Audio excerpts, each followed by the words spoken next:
You might think you know the X-Men, but here are 12 facts you may not know about Marvel's Merry Mutants. The X-Men first appeared in 1963's X-Men #1 by Stan Lee and Jack Kirby. This issue introduces the original team of Cyclops, Marvel Girl, Beast, Angel, and Iceman, as well as their mentor, Professor X, and their greatest enemy, Magneto.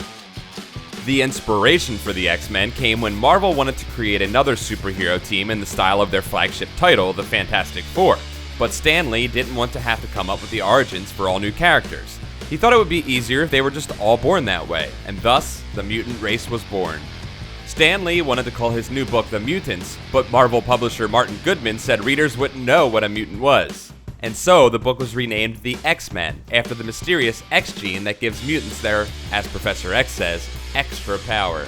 Despite the fact that the X-Men would go on to become Marvel's flagship title, and the best-selling title in comics for many years, the original run of X-Men comics sold so poorly that the book stopped producing new stories and just published reprints from issues number 67 to 93. The book that turned that all around was Giant Size X-Men #1 by Len Wein and Dave Cockrum, which introduced a whole new team of mutants, including Storm, Colossus, Nightcrawler, and some random Hulk villain called the Wolverine.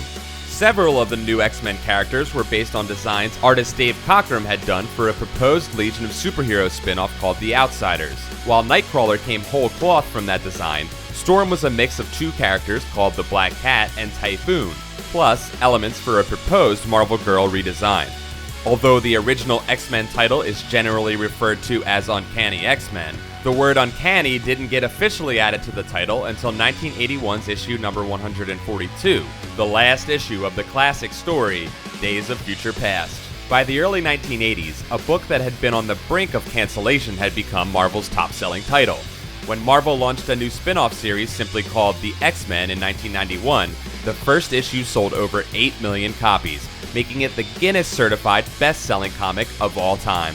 X-Men characters such as Wolverine, Storm, and for some reason Gambit are some of the most popular characters in comics. However, the team has featured lesser-known members such as Maggot, whose power was that his stomach turned into two robot worms that could eat anything, Marrow, who grew extra bones she could make into knives, and Goldballs, who shoots gold balls from his body. While most fans are familiar with X-Men foes such as Magneto, the Juggernaut, and Sabretooth, lesser-known villains include Random, a bounty hunter whose arms turn into guns that shoot gray goop, Dirtnap, a rat with a smiley face on his butt, Ice Cream, who could change himself into any flavor of ice cream, and Slim, a purple demon in a black vest based on indie comics superstar Cerebrus the Aardvark. The X-Men have crossed over with Star Trek not once, but twice. Once with the original series and once with the Next Generation.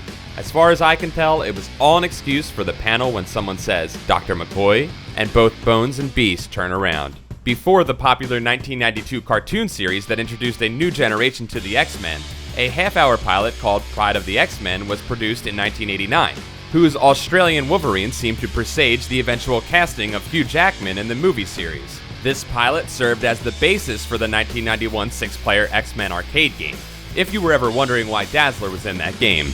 That's it for this episode of You Think You Know Comics. Don't forget to like this video, subscribe to Comics Alliance for more comic facts, and check out comicsalliance.com for more comic awesomeness.